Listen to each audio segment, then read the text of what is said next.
সম্মানিত সাংবাদিকবৃন্দ, আসসালামু আলাইকুম। প্রথমে আপনাদের প্রতি কৃতজ্ঞতা জানাচ্ছি আমাদের এই দুর্ভোগের কথা শোনার জন্য এখানে আপনারা উপস্থিত হয়েছেন।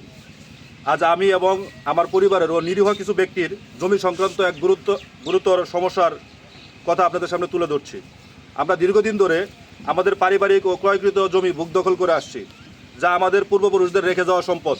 কিন্তু সম্প্রতি আমার প্রতিবেশী স্থানীয় ৮ নং ফুলকুচা ইউনিয়ন কৃষক লীগের সহসভাপতি মিজানুর রহমান মজনু ও তার পরিবার সহ কিছু অসাধু ব্যক্তি ও প্রভাবশালী মহলের সহযোগিতায় আমাদের জমিতে তার জাল দলিল ও মিথ্যা দাবি দেখিয়ে দখল করার চেষ্টা করছে। ঘটনার সংক্ষিপ্ত বিবরণ: আজ থেকে 10 বছর পূর্বে আমরা আমাদের এই বাড়ি করি। যদিও আমাদের বাড়ি করার কথা রাস্তার পাশের প্লটে আমার দাদার ক্রয়কৃত সম্পত্তিতে, কিন্তু সে তার নিজের স্বার্থ হাসিলের জন্য একটি কুচক্রী মহলের মাধ্যমে আমার দাদাকে বাধ্য করে তার সাথে আওয়াজ বিনিময়ের মাধ্যমে আমাদেরকে এখানে বাড়ি করাতে। আমরা বাড়ি করার 10 বছর পর জানতে পারি উক্ত জমিটি তার নয়। পরে আমরা বাধ্য হয়ে বাড়ির মূল মালিক হতে উক্ত জমি ক্রয় করে নেই। মূলত আমাদের সাথে আওয়াজকৃত জমিটি আমাদেরকে দখল দিলেও দলিলে উল্লেখ করেছে পাশের দাগ, যা আমাদের সরল বিশ্বাসের সাথে বিশ্বাসঘাতকতা করেছে। আমাদের সাথে উল্লেখিত দাগে সে জমি আওয়াজ করেছে, পুনরায় সে জালিয়াতির মাধ্যমে একই জমি যে আমাদের কাছে আওয়াজ বিনিময় করেছে, ঠিক একই জমি জৈনেক আলমগীর সাহেব হতে ক্রয় করে বিগত প্রায় 40 বছর যাবৎ বুক দখলে থাকা নিরীহ ব্যক্তি জনাব শাহজাহান ও সবর আলীর জমি অন্যায়ভাবে দখল করে নেয়। অতঃপর স্থানীয় গণ্যমান্য ব্যক্তিবর্গ নিয়ে যার যার সুবিধা মতো স্থানে বুক দখল দেয়।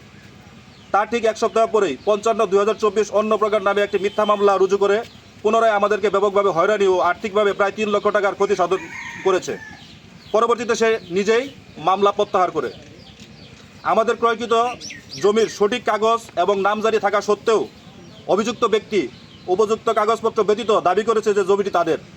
সে 4 দাগে জমি কিনে 4 দাগেই আজকে পর্যন্ত বুক দখলে আছে, কিন্তু এখন আমার ক্রয়কৃত ভূমিতে 1 দাগে ও জোড়ামূলে বুক দখল চায়। ইতিপূর্বে আমরা ঘরোয়া, পারিবারিক ও বিভিন্নবার সামাজিকভাবে স্থানীয় ইউনিয়ন চেয়ারম্যান সহ এবং ক্ষমতাসীন দলের নেতৃবৃন্দ সহ আইনজীবীর শরণাপন্ন হয়েও মোট 17টি মিটিং সংগঠিত হয়েছে।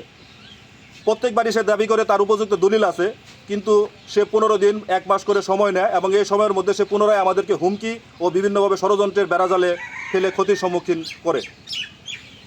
বিগত 6 জানুয়ারি সে স্থানীয় থানা বিএনপির একজন সম্মানিত সদস্য ও স্থানীয় পৌর বিএনপির সভাপতি সাহেবের নাম ভাঙিয়ে আমার জমিতে ভাড়াটিয়া গুন্ডা বাহিনী দিয়ে প্রবেশের চেষ্টা করে ব্যর্থ হয়ে পুনরায় গত 11 জানুয়ারি সে তার ছেলে এবং তার স্ত্রী কর্তৃক আমার বাড়িতে প্রবেশের রাস্তায় মাটি ভরাটে বাধা দেওয়া এবং কি আমার পরিবারকে খুন, গুম ও প্রাণনাশের হুমকি সহ তার স্ত্রী দ্বারা নারী নির্যাতন মামলার হুমকি দেয়।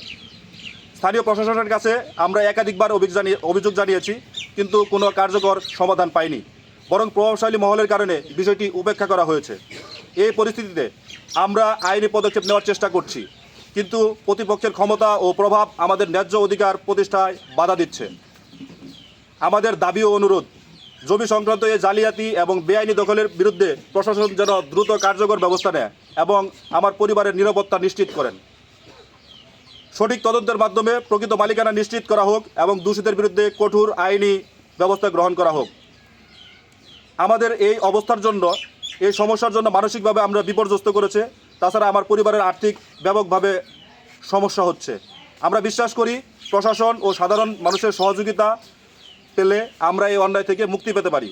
পরিশেষে আপনাদের মাধ্যমে আমরা দেশের সর্বস্তরের মানুষের কাছে কষ্টের কথা পৌঁছে দিতে চাই। আমরা ন্যায় বিচার ও সহযোগিতার জন্য সরকারের কাছে আকুল আবেদন জানাচ্ছি। আপনাদের যে কোনো প্রশ্ন থাকলে আমি সেগুলো উত্তর দিতে প্রস্তুত।